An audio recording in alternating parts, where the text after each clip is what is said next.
강정수 박사님 모시고 이제 트럼프 일론 머스크 시대 이야기 해보려고 그러는데요. 제가 그 트럼프 당선되고 나서 미국 주가가 엄청 출렁었잖아요. 근데 테슬라하고 뭐 빅테크 주가 오르는 거 보니까 이거는 트럼프가 뭐 잘해줘서 앞으로 실적 오르겠다 이거를 넘어서는 것 같아. 넘어서는 뭐가 있냐면요. 아, 세상이 완전히 확 바뀌겠구나. 이거는 지금까지 우리가 살던 질서하고 좀 다른 게 오겠구나 하는 생각을 가진 투자자들이 느는 것 같고, 그러니까 비트코인도 움직이고 그런 것 같아요. 그래서 이게 지금 일론 머스크와 트럼프가 만들려는 세상이 도대체 어떤 모습인지 거기에 대해서 말씀 들어보려고 강 박사님 모셨습니다. 어서 오세요. 안녕하세요. 네. 그 지금 일론 머스크는 또 그 오늘 그 트위터 그 X에 올린 거 보니까 도지 정부 효율부 구인 광고 그 포워딩하면서 뭐 주 80시간이라는 IQ 높은 사람 그리고 돈 안 받고 일할 사람 작은 정부를 위해서 같이 혁명을 할 사람을 찾습니다 이러고 올렸더라고요. 네. 지금 어떤 세상을 만들려고 그러는 거예요? 우선 그 효율성위원회라는 부분이 트럼프 정부에서 차지하는 위치는 결정적으로 중요합니다. 여러분도 아시는 것처럼 트럼프 1기가 본인이 왜 실적을 못 냈냐 하면은 이 공무원들 때문이다. 이 관료적 공무원들이 비효율성뿐만이 아니라 여기에는 많은 민주당 지지자들이 있다. 이들을 뭐 여러분 잘 아시는 것처럼 이제 공무원들은 직업의 안정성이 보장되기 때문에 쉽게 해고할 수도 없는 문화. 그래서 이번에 지금 공화당이 법을 준비하고 있어요. 대통령이 연방 공무원들을 쉽게 해고할 수 있는 법을 마련을 하고 있습니다. 이 법이 있어야 사실은 효율성이라는 것은 인력 감축이라는 거거든요. 네네. 기술을 적극적으로 도입해서 인간이 할 수 있는 부분들을 AI나 기술에 의해서 대체함으로써 공무원들의 숫자를 확실하게 줄여나가겠다.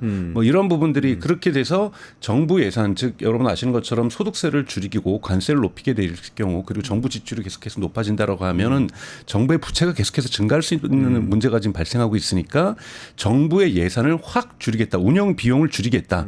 이것이 이제 트럼프 정부가 걸고 있는 거고, 이것의 맨 앞에서 칼을 잡고 공무원들을 해고할 만한 근거들을 마련하는 그 공간이 바로 부서가 이 효율성 부서가 되는 거죠. 그렇게 해서 일개 개편을 하겠다라고 하는데요. 크게 볼 때는 미국에도 여러분 실리콘밸리에서 돈이 사실 어마어마하게 모이고 있잖아요. 단적으로 올해 상반기에 메타와 마이크로소프트와 아마존과 이 구글이 AI에 쓴 돈이 1,000억 달러거든요. 말이 1,000억 달러지. 그리고 2분기에도 1,000억 달러를 쓰고 있고, 그럼 1년에 2,000억 달러를 쓰는 거잖아요. 우리나라 돈으로 거의 300조 원에 가까운 돈을 AI에만 쓰고 있는데, 이것을 대출로 받아서 쓰는 것이 아니라 남는 돈 가지고 번 돈으로 쓰고 있는 현찰로 거고. 막 이렇게 지르는 거예요. 그리고도 남아요, 돈이. 그러니까 정말 상상할 수 없는 돈들이 지금 쌓이고 있는 거고, 미국 빅테크들은. 그리고 이것을 넥스트 점법을 위해서 쓰고 있다라는 거예요. 이것뿐만이 아니에요. 실리콘밸리는 돈이 지금 넘쳐나고 있죠. 과거로 치면은 미국의 러스트벨트, 지금 몰락한 지역이지만 여기가 흔히 말하는 아메리칸 드림의 상징이었고, 거기에 있는 강아지들도 다 1달러를 물고 있다 할 정도로 돈이 넘쳐났던 곳이 지금 실리콘밸리로 왔고, 이 실리콘밸리 돈이 넘치다 보면은 많은 사상가들이 달라붙습니다. 이 돈 가지고 우리가 세상을 어떻게 바꿀 것인가? 이 기술 가지고 어떻게 바꿀 것인가? 또는 이 돈 번 사람들이 이 사상가들에게 지원도 엄청나게 해줘요. 영국의 철학자들, 미국의 철학자들, 사회학자들 해서 우리가 그리는 세상이 무엇인가? 스스로가 막 예를 들면 마크 앤드리슨 같은 경우에 우리가 여러분 잘 모시겠지만 넷스케이프라는 걸 만들어서 팔아서 떼돈을 벌고. 옛날 그 옛날에 넷스케이프 팔아서 떼돈을 벌고. 그때는 크롬보다 훨씬 많이 썼죠. 그 다음에 이제 그걸 가지고서 계속 투자해서 떼돈을 벌고 있는 사람들도 뭐 거의 작년에 무슨 선언문 같은 걸 썼는데 보면은 미국 독립선언문 같아요. 우리가 그리는 세상. 기술로서 암을 치료할 수 있고, 기술로서 치매를 치료할 수 있고, AI로 효율성을 높일 수 있고, 질병이 사라지고 빈곤이 사라지는 우린 사회를 그리는데, 여기에 유일하게 주적이 하나 있다. 바로 공무원들이다. 그렇게 되는군요. 네, 그러니까 주적은 공무원이에요. 모든 공무원들이 이 속도를 늦추고 있고, 이것을 방해하고 있고, 어떻게든지 틀어버리고 있고, 이들의 간섭으로부터 우리가 자유로워질 때 훨씬 더 인류의 번영은 가까워질 수 있다. 이것을 보통 효과적 가속화주의라고 얘기를 합니다. 효과적 가속화주의. 네, 그러니까 가속시키다. 기술을 가속시켜가지고 기술을 급진적으로 사회를 바꾸게 만들어보면 인류가 번영할 것이다. 엑셀을 쭉 밟자는 그렇죠. 얘기네요. 쭉 밟아서 가자. 여기에 일론 머스크도 걸쳐 못했어요. 아직 사상이 형성되다 보니까 이것과 조금 반대되지만 비슷한 율이 효과적 이타주의자들이에요. 이타주의는 굉장히 다른 것 같긴 그렇죠. 한데. 인류가 행복을 추구하고 번영을 추구하자는 목표는 똑같아요. 그리고 이것은 기술에 의해서 가능하지만 기술은 위험성도 가지고 있어서 이 기술을 합리적으로 이용을 해야 된다라는 생각인 거거든요. 그렇기 때문에 적절한 규제는 기술에 대한 규제는 필요하다. 그러니까 똑같이 AI라든지 새로운 어떤 바이오 테크놀로지 이런 것을 전면적으로 사용해서 인류에게 행복과 번영을 만들어내는 것을 주 목적으로 하는데 적절한 규제는 필요하다. 이것이 예를 들자면 오픈 AI에서 탈퇴해서 오픈 AI를 비판하면서 탈퇴해서 안전한 AI를 만들려고 했던 슈츠케버라는 사람. 이런 슈츠케버. 이런 사람이 쿠데타 일으키려고 하다가 실패했죠. 네, 거기서. 대표적인 이타적 효과적 이타주의예요. 효과적 이타주의. 그러니까 기술에 의해서 인류를 번영시키자는 건 똑같고 저쪽은 기술에 의해서 무진장 달려나가다 보면은 번영은 쫓아오는 것이지 번영을 추구하자는 건 아니다. 그러니까 뭐 평등하게 다 같이 잘 살자가 아니고 그냥 기술만 쭉 발전시키면 하다 보면 이 기술에 나중에 잘 살게 의해서 된다. 부자는 부자대로 혜택을 볼 거고 가난한 사람은 가난한 사람 혜택을 볼 건데 무슨 분배와 배분 문제를 걱정하느냐. 문제는 기술이 충분하게 성숙할 수 있는 환경을 만들어야 된다. 근데 효과적 이타주의자들은 그래도 분배하면서 어려운 사람 도와주면서 하자고 그러는 그렇죠. 거예요. 그러니까 우리가 기술을 발전시키자는 것은 인류의 문제를 해결하기 위한 거다. 문제를 해결하는 거고 문제가 해결돼야 행복하자는 거니까. 근데 기술 중심주의는 똑같아요. 기술로서 무언가를 할 수가 있는 것은 똑같지만 기술을 가지고 추구하는 바는 인류의 번영을 추구하고 문제를 해결하고 행복을 추구하는 것이 이타적 효과적 이타주의자. 기술을 그냥 끝까지 달려가 보자. 그러다 보면은 인류는 행복해질 수밖에. 그거는 뭐 우리가 왜 걱정하냐? 기술이라는 건 결국은 인류를 번영시킬 수밖에 없는 건데, 그러니까 기술만 발전시키면 된다. 근데 그거를 매우 극단적으로 매우 빠른 속도로 해야 된다. 그러면 지금 트럼프의 최측근으로 등극한 일론 머스크는 어느 쪽입니까? 원래는 일론 가속주의자예요? 머스크는 효과적 이타주의에 속했었어요. 이타주의요? 예, 속했었어요. 근데 점점 일론 머스크가 효과적 가속주의로 변합니다. 그래요? 그래서 지금 미국 언론에서는 효과적 가속주의자들이 트럼프를 감싸고 있다라고 표현을 쓰고 있거든요. 그러니까 사실 피터 틸이라고 해서 가장 이것을 대표적으로 시작을 했던 사람이 이 마피아 페이팔 마피아라고 하죠. 페이팔을 초기에 창업했던 사람 중에 피터 틸이라는 사람이 있었고 한국에서는 제로 투 원이라는 책으로 대단히 유명합니다. 독일계 출신이고 아버지가 독일 광산에서 엔지니어였죠. 네. 이민자로서 미국에 와서 했었는데 이 사람이 또 팔란티어라는 것도 공동 창업을 했고 또 수많은 기업에 투자를 하고 멘토도 하고 우리가 여러 번 아시는 메타의 원래 형태인 페이스북의 가장 최초 투자자예요. 그래요? 네, 마크 저커버그한테 투자했던 건가요? 마크 저커버그를 알아본 사람 중에 가장 첫 번째 사람이 이 피터 틸입니다. 그때 $50만 지분 10%를 획득을 합니다. 와, 엄청 싸게 한 대박 거죠. 투자네요. 대박 투자. 대박 투자죠. 그러니까 그 정도로 이 페이스북의 초기에 알아보고, 그러니까 미국의 초기의 성과들을 알아본 것들. 그리고 피터 틸은 장학생들도 둬요. 대학생들이나 20대들에게 피터 틸 장학생이라는 걸 둬서 무조건 $20만 줍니다. $20만 해보고 싶은 거 다 해봐라. 그러니까 이런 식으로 대부 역할을 하고 지금의 부통령인 벤스도 발굴한 사람이에요. 제이디 벤스. 벤스에게 예일 대학 가가지고 이 친구는 인재인데 너 그럼 내 밑에 와. 그래서 벤스가 일할 수 있도록 회사도 하나 차려줍니다. 그리고 당연히 상원의원 나갈 때 적극적으로 지지해주고. 근데 피터 틸 같은 경우에는 여러분 2016년 1기 트럼프 인수위원으로 참여를 해요. 그런데 이제 트럼프하고 한판도 합니다. 되게 좌절도 하고 그러니까 철학적으로 왔다 갔다 하면서 인류를 어떻게 얘기해야 될 건가. 근데 이 피터 틸이 아까 말했던 효과적 가속주의자의 가장 시초자예요. 그래요? 네. 무조건 앞으로 달려가야 된다. 네, 이런 것들을 보면 만능이다. 역사적으로 보면 여러분 자본주의가 태동할 때도 애덤 스미스라든지 기본적으로 이런 리버리테리안이라고 하는 자유주의자라든지 이런들을 사상들하고 많이 자본가들이 맞닿게 되거든요. 그러면서 새로운 사회의 제도 구성에 대해서 상상하게 되고 이런 사회 철학과 경제 철학들을 만들어내거든요. 그렇죠. 그래서 여러분 이런 얘네들 실리콘밸리들이 배부르더니 별짓 다 안 해 이런 식으로 보실 것이 아니라 그러네요. 경제 자본이 형성되기 시작하면 경제 자본은 자신들이 생각하는 사회적 구조에 대해서 고민을 하게 된다는 거죠. 그러니까 산업혁명 뒤에 막 공장이 나오고 기업이 나오기 나오기 시작하면서 자본가들을 어떻게 보면 정당화지 하는 이야기가 보이지 않는 손. 아담 네. 스미스가 보이지 않는 손이 시장에서 다 해결해 주니까 정부가 기업한테 너무 개입하고 그러면 안 돼. 그런 얘기였던 것처럼. 네, 그렇죠. 지금도 그런 철학이 나오고. 그렇죠. 존 스튜어트 계몽주의라는 것들이 사실 자본주의하고 맞닿아 있잖아요. 맞닿아인 것처럼 실리콘밸리는 자본주의 초기에 계몽주의와 함께했던 것처럼 자신들의 사상가들을 찾고 있는 거거든요. 그래서 어떻게 설계할 것인가 이런 부분이 지금 그래서 피터 틸은 그러니까 JD 벤스를 통해서 지금 트럼프에 영향을 미치는 거고 트럼프는 저기 일론 머스크는 아예 직접적으로 베팅을 한 거고 한 2주 동안은 그냥 펜실베니아 선거운동 살았잖아요. 이런 거의 가족처럼 지내더라고요. 뭐라 그랬냐면 요번에 트럼프의 이 손자가 우리에게 새로운 삼촌이 생겼다 그랬어요. 엉클. 네, 엉클이요. 우리 패밀리의 엉클, 트럼프 가문의 엉클이라고 그랬어요. 그 정도로 친밀감을 느끼는 거고 요번에 당선 확정되자마자 일주일 동안 트럼프 옆에 있었습니다. 그러면서 사실은 인사 추천이라든지 이런 걸 하고 있는 거고 심지어는 젤렌스키하고 우크라이나 전쟁 얘기를 할 때 옆에 맞아요. 같이 지금 트럼프 같이 끼고 있는 거고. 통화했다는 거죠. 그렇죠. 그리고 효과적 지금 그 정부 효율성위원회 이거는요, 여러분, 그러니까 즉 모든 공무원들의 생사 여탈권을 진 곳이에요. 그러니까 트럼프 2기 행정부에서 가장 강력한 힘을 갖게 되는 겁니다. 그러네요. 그게 생각보다 훨씬 세겠네. 그럼 저 공무원들이 와서 줄 서야 되는 상황이에요. 그렇죠. FBI 자꾸 마음에 이래? 너네 그러면 인력 30% 감축해. 그게 제일 그 30% 감축하는 기준은 내가 거예요. 이렇게 제시할게. 그리고 CIA도 감축해. 너네 환경부 50% 감축해. 그리고 저기 나사 한 10% 감축해. 이걸 다 결정하는 곳이에요.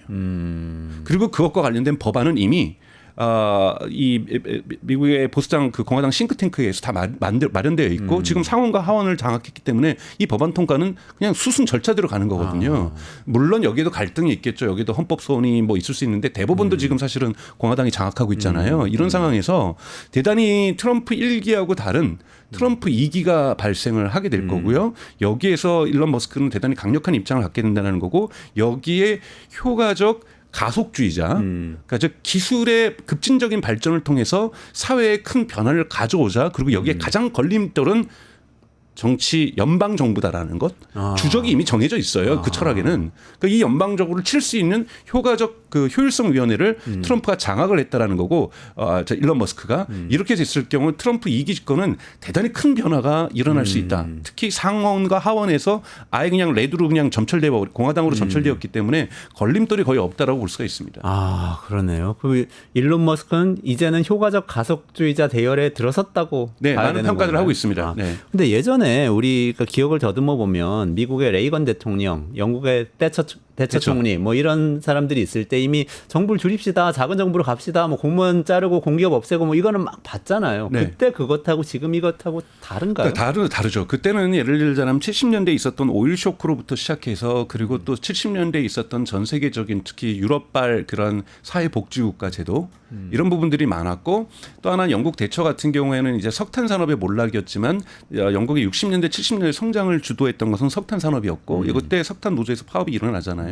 이러면서 이러한 사회복지에 있어서의 어떤 산업의 어떤 근본적인 틀을 영국 같은 경우는 제조에서 금융과 서비스로 완전히 바꿔내는 과정들 이런 부분에서 제조 중심으로 있었던 사회 구조에 맞는 정부 조직을 개편하겠다라는 거였잖아요. 그러니까 좀 공통점이 있어요. 산업의 어떤 흐름들이 제조업에서 금융과 서비스로 바꾸는 영국과 미국에서 작은 정부로 나오면서 기존의 노동 중심의 사회에서 이러한 고급 서비스 그러니까 일자리 중심으로 전환되는 거에서 비대했던 정부 조직을 줄이자라는 거고 지금도 어쩌면 같은 맥락이라고 볼 수가 있는데요. 근데 이제는 이런 서비스 조직이 아니라 흔히 말하는 테크 조직들 기술에 의해서 이제는 오바마 정부만 해도 테크 조직들하고 사이가 좋았잖아요. 저커베역도 정말 오바마를 자기의 형님이라고 생각하고 친구라고 생각했거든요. 네네네. 민주당 같은 경우에도 테크 기업을 키워야 되는데 이제 테크 기업이 지난 10몇 년 동안 충분히 커버린 거예요.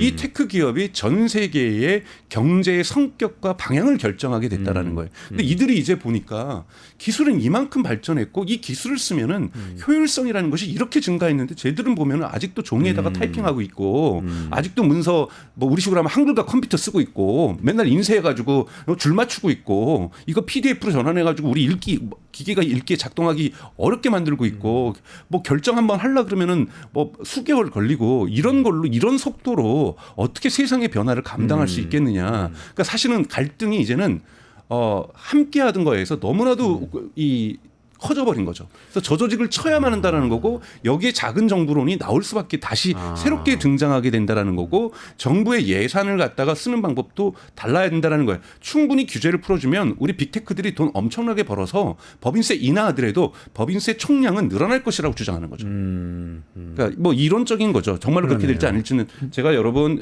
지금 말한다고 해서 그 주장에 완전히 동조하는 건 아닙니다. 설명을 그 하시는 주장을 거죠. 설명하는 겁니다, 여러분. 근데 저는 낯선 게 우리가 많이 알고 계시는 빌 게이츠 같은 사람 떠올려 보면은 이런 사람도 뭐 생각은 비슷할 수 있을 것 같아요. 그러니까 뭐 기술을 통해서 사람들을 풍요롭게 하자. 아프리카에 가서 컴퓨터 가르치면 아프리카 국민들도 굉장히 잘 살겠다. 이런 얘기 한 것 같은데 문제는 이 사람은 자기 돈을 가지고 재단 빌 게이츠 재단을 만들어서 그 돈으로 팬데믹 이 연구도 하고 뭐 저런 아프리카의 화장실이나 그런 위생 상태 연구도 하고 막 여러 가지 연구 중에 자기가 도운 거잖아요. 근데 일론 머스크는 지금 정부는 적이다라고 해서 정부에 들어가서 정부를 내치는 방식으로. 그렇죠. 그것이 이제 아까 차이가 있었던 것이 이제 일론 머스크 빌 게이츠 같은 경우 대표적으로는 효과적 이타주의자예요.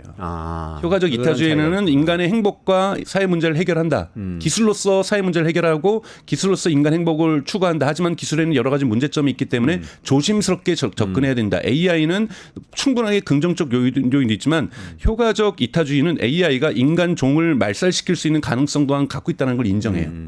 그러니까 기술의 위험성을 인정하는 거고 효과적 가속화주의는 기술의 위험성은 그냥 그것도 해결할 수 있다. 기술이 발전하면 기술이 알아서 해결한다.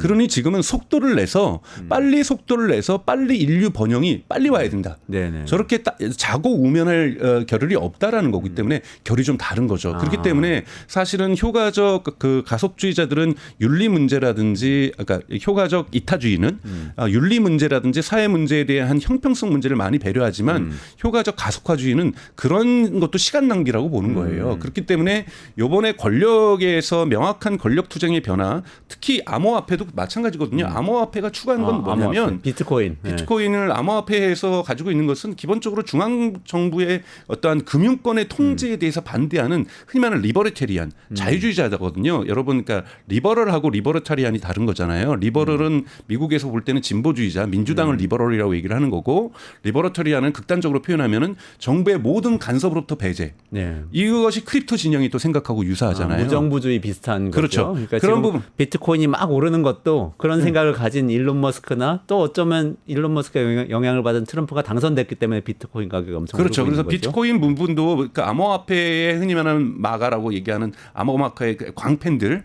같은 경우에는 정부의 존재를 인정하지 않잖아요. 기본적으로 그러한 부분들을 가지고 있는 것들이 이 비트코인 쪽에서는 효과적 가속화주의자는 아니에요.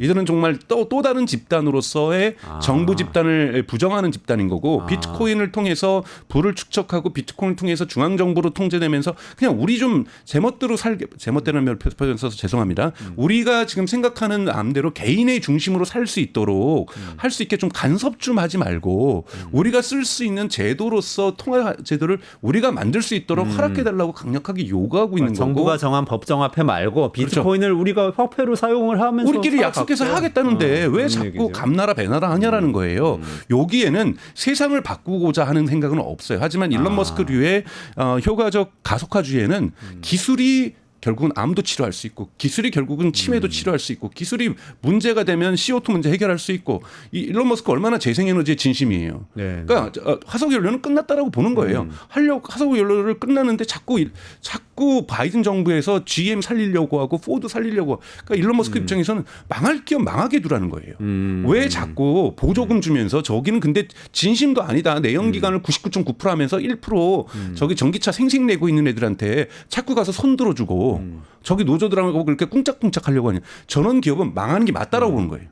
망하고 그러니까 전기차를 쓰고 배터리를 쓰고 재생에너지 쓰고 이렇게 쓰면서 그냥 인류를 다른 쪽으로 갈 애들한테 그 길을 막지 좀 말고 열어주라는 거예요. 그리고 화성 가기 위해서 엄청나게 우리 지금 실험해야 되는데 왜 매번 발사할 때마다 허가 받아야 되고 그러니까 자신들의 발전 속도가 정부에 의해서 다 잡히고 있다는 거죠. 이것을 걷어내면 우리는 정말 지금 쭉쭉 나가면서 질병도 해결하고 뭐 신경망이 안 좋으신 분들에는 노이랄 랭크해가지고 인간 뇌에 칩도 심고 뭐 다 할 수 있다라는 거예요.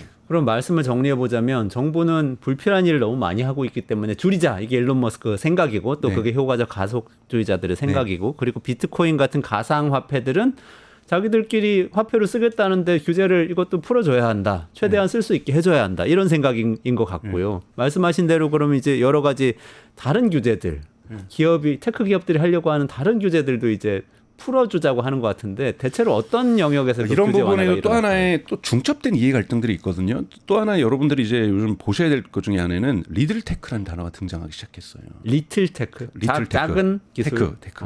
이제 빅테크 말고 리틀 빅테크 말고 리틀테크죠. 요건 뭐냐면 이 피터 트리라든지 호로위츠라든지 이런 사람들이 돈을 많이 버니까 VC로서 벤처 캐피탈로 스타트업에 엄청난 투자를 하잖아요. 이 스타트업에 투자를 하려면 이 사람들은 돈 벌려고 하는 거지. 궁극적으로는 돈 벌려고 하는 자본가들이죠. 돈을 벌려고 하는데 이 빅테크들이 너무 강력하게 돈을 많이 번 거예요.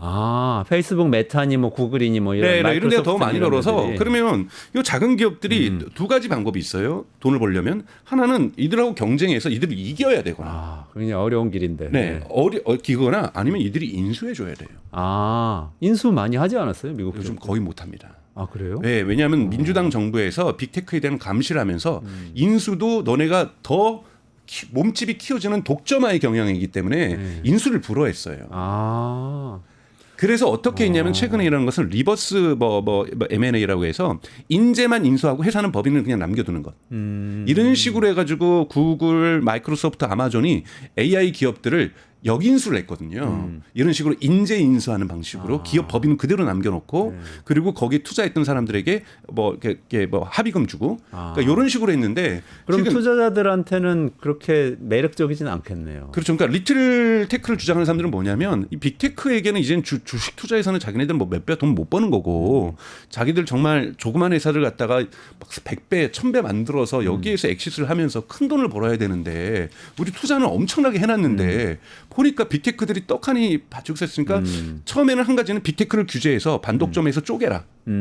쪼개면은 우리 리틀 테크들이 성장할 수 있는 기회가 마련되지 않겠느냐. 네네. 이런 생각도 했죠. 그런데 과거에 그 스탠다드 오일이라든지 AT&T와 같은 방식으로 여러분 그 반독점을 생각하시면 안 되는 것이 그때는 쪼개면 확실하게 매출이 달라져요. 근데 한번 여러분 구글 검색하고 유튜브를 쪼갠다고 생각해 보죠. 유럽연합이나 미국에서 생각하는 것이 유튜브하고 구글 쪼개는 거예요.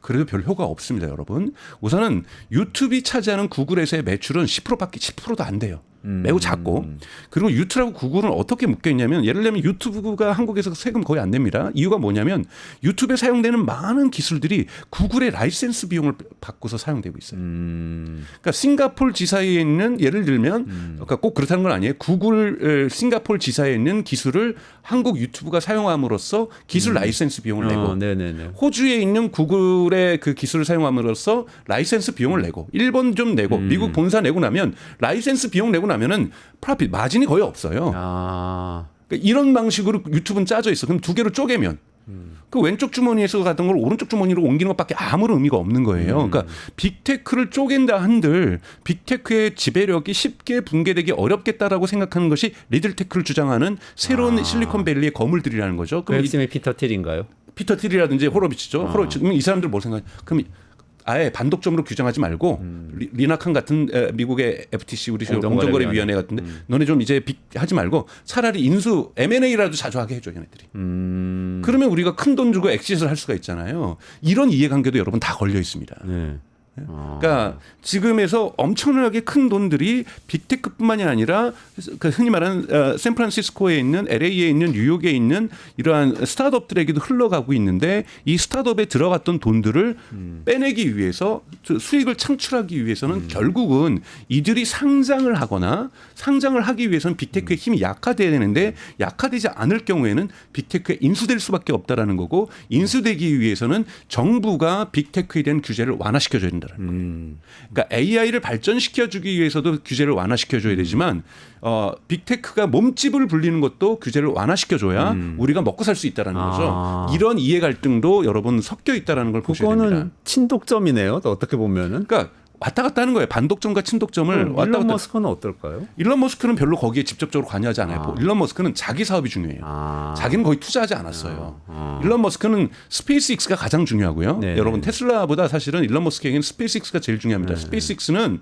모든 발사를 허가 발사를 해야 돼요. 그러니까 통틀어서 1년 동안 너 마음대로 발사해가 아니에요. 1년 동안 너 300번 발사하면 300번마다 매번 허가받아야 돼요. 이것이 이제 미치고 환장하는 거거든요. 본인에게는. 그러니까 이 부분에 대한 대단히 이번에 규제할 수 있는 것이 바뀔 거기 때문에 스페이스X뿐만이 아니라 우주 항공 산업의 붐업이 일어날 가능성이 높습니다. 이렇게 이제 바꿔낼 거고 또 하나 테슬라 같은 경우에도 사실 2025년에 1, 2분기에 테슬라는 손실을 볼 거예요. 왜냐하면 자동차 지원해 줄 수 있는 인플레이션 감축법이 폐지될 가능성이 높은데요. 이렇게 되면 테슬라 손해 봅니다. 손해를 보는데 그러니까 전기차 지원금 없애면 테슬라 매출에 분명한 효과가 부정적 효과가 있어요. 감내하겠다라는 거예요.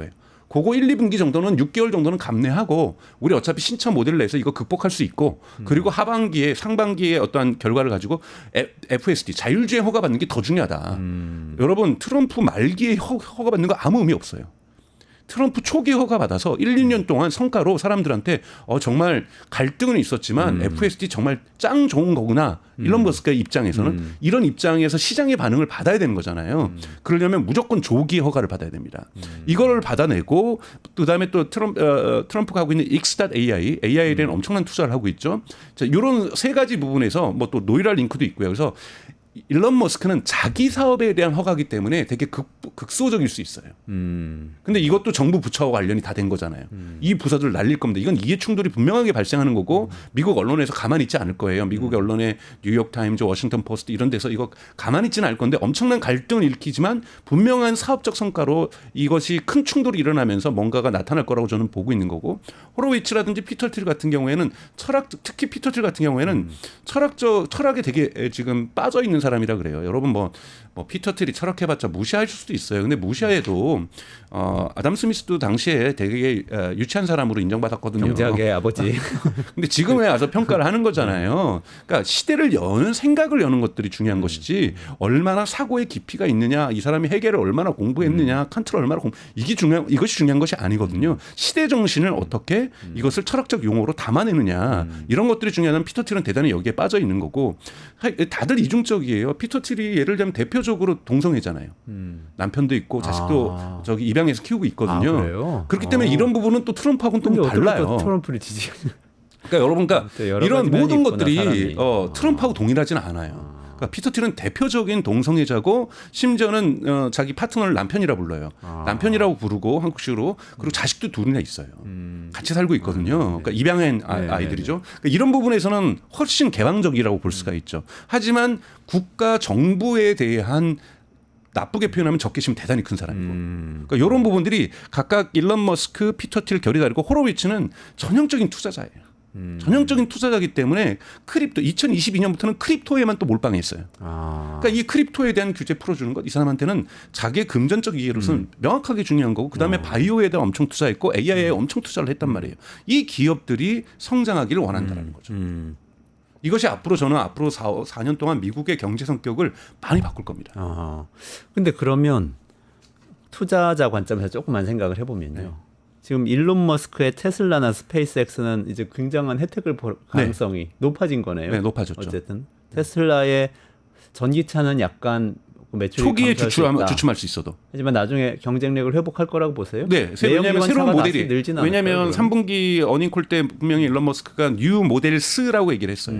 복수를 2055년 상반기에 출하시킨다고 얘기를 했고 거기에 그 자동차의 특징을 어포더블이라는 단어로 표현을 했어요. 즉 저가 차량이라는 거잖아요. 즉 보조금 없이도 우리는 이제 보조금 없이도 일론 머스크가 원하는 테슬라는 GM이나 포드나 스텔란티스 거칠게 얘기하면 박살 낼 수 있다는 거예요. 지금 미국에서는 전기차 충전 인프라 같은 문제는 그것도 없나요? 바이든 정부에서 많이 좋아졌어요.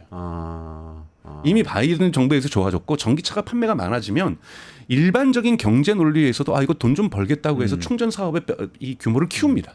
충전 사업자들이 이제는 충전 망도해지니까 사람들이 벌써 올해 6월부터 미국은 다시 꺾였거든요. 성장선으로 돌아섰어요, 전기차가. 그리고 내연 기관은 마이너스 성장을 하기 시작하고 있어요. 그러면 이거 돈 버는 거잖아요. 그러면 정부의 지원 없이도 충전소는 폭발적으로는 증가하지 않아도 점진적으로 늘어나게 되어 있고 그리고 일론 머스크가 있는 테슬라가 있는 슈퍼차저도 다 개방을 했기 때문에 충전소 문제가 많이 빠른 속도로 해결되고 있거든요. 그래서 전기차는 가속도를 가질 거고 일론 머스크가 판단하는 것은 테슬라가 판단하는 건 뭐냐면 이제는 보조금 없이도 전기차가 내연기관에 비해서 가격 경쟁력을 가지기 시작했다라는 거예요. 근데 다만 이것에 넘겨가는 과정에서는 6개월 정도는 손해 볼 수 있다라는 거고 6개월 정도 저는 테슬라의 펀더멘탈은 나빠질 가능성은 있다고 봐요. 근데 FSD를 갖다가 바이든 정부나 해리스 정부가 들어오면 분명히 2025년에 허가 안 해줄 거거든요.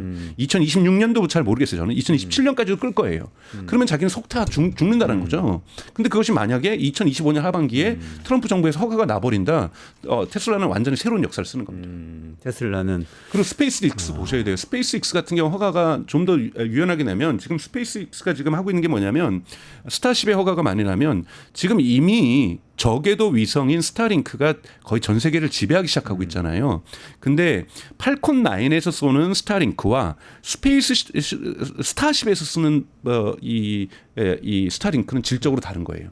팔콘 9은 적재할 수 있는 공간이 적기 때문에 기계가 작아요. 그러니까 성능도 작습니다. 근데 스타쉽은 워낙 덩치가 크니까 많이 뿌릴 수 있을 뿐더러 지금에 있는 뿌려놓은 것들을 다 업데이트를 할 수가 있어요. 기계상으로도 완전히 달라져서 사실상 전 세계 통신 서비스를 장악할 수 있는 가능성을 가지고 있거든요. 그렇기 때문에 일론 머스크는 사실은 스타쉽의 IPO 기업 공개도 트럼프 정부 해야 되고요.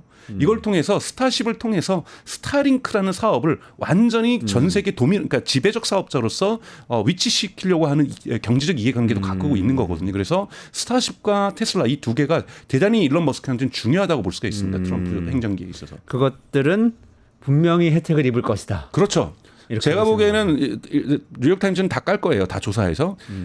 트럼프가 그러니까 일론 머스크가 날리는 공무원들 중에 가장 먼저 1순위에 스타쉽과 테슬라에 저항했던 연방 공무원들이 있을 겁니다. 네. 그럴 가능성이 저는 매우 높다고 봐요. 그러네요. 그래서 자율주행차, 전기차, 그다음에 우주산업 모두 다 하여튼 혜택을 볼 것이고 그럼 관련된 다른 기업들도 또 혜택을 볼 수는 있겠네요. 그렇죠. 관련된 다른 기업들도 봅니다. 지금 우주산업에 도전하고 있는 미국 기업들 되게 많고 지금 주가 쭉쭉 오르고 있거든요. 네네. 이런 기업들도 볼 수가 있겠죠. 근데 좀 어려워지는 기업들도 있을까요? 어려워지는 기업들은 지금 뭐 구글, 메타 이런 데들은 원래는 트럼프가 되게 미워한다고 알려져 있던 그렇죠. 기업들인데 그러니까 그 부분들은 풀어야 될 거예요. 예를 들면 관세를 올리면 가장 어려워지는 기업은 애플이죠.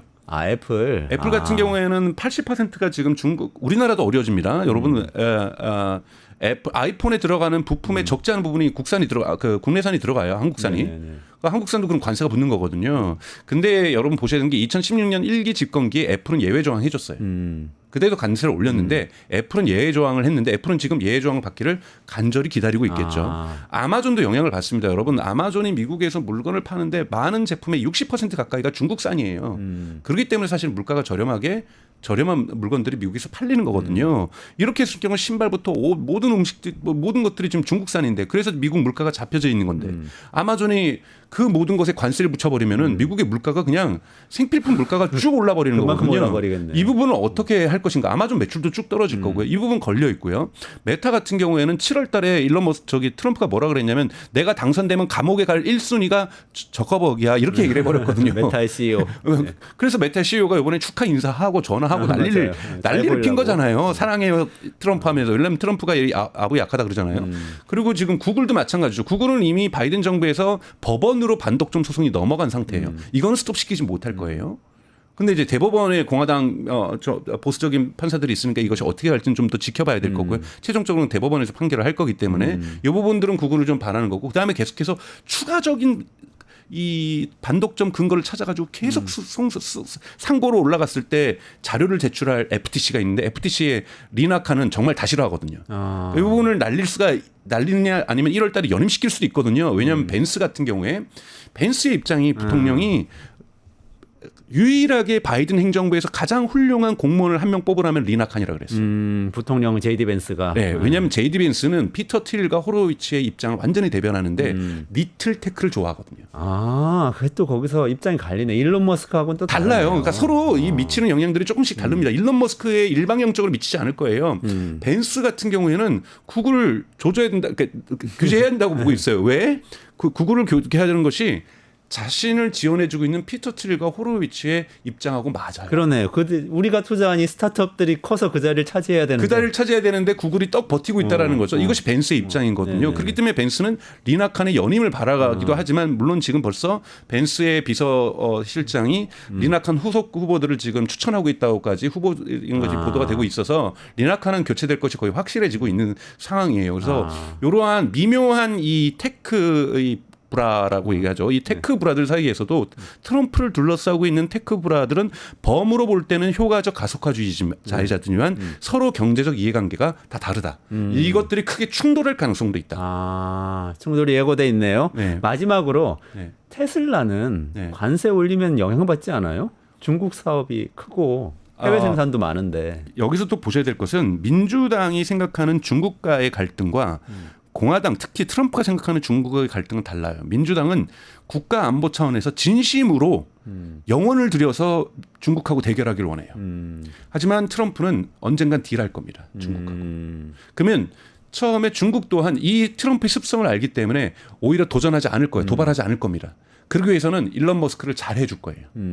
일론 머스크를 잘 해줘야 좋은 조건들을 계속해서 애플한테도 잘 해줄 겁니다. 반중 정서 여기 일으키는 거 막아버릴 거예요. 그래서 애플과 테슬라에 대해서 중국에서 시장에서 그들이 성장할 수 있고 사업을 잘할 수 있도록 지원해주는 형식으로 트럼프에게 우리는 이렇게 너네한테 잘해주고 있는데 그리고 트럼프가 지금 생각하는 것이 맨하탄 AI4 그러니까 맨하탄 프로젝트를 국방 AI에서 하겠다는 거거든요. 맞아요. 국방 AI에서 압도적으로 우리가 미국이 중국을 앞설 수 있도록 추진할 거고요. 중국 또한 여기에 대해서 더 이상 우리가 미국을 도발하겠다는 생각 안 할 겁니다. 그래서 어느 정도 미국의 우위권을 보장받는 형식으로 딜을 칠 수가 있는 거죠. 이렇게 되면 민주당에선 딜이 불가능했지만 트럼프 행정부에서는 2, 3년 후에 딜이 가능해질 수 있는 것이 유일할 가능성으로 존재하고 있기 때문에 중국 정부는 그렇게 갈 거기 때문에 테슬라한테는 일종의 꽃놀이패죠.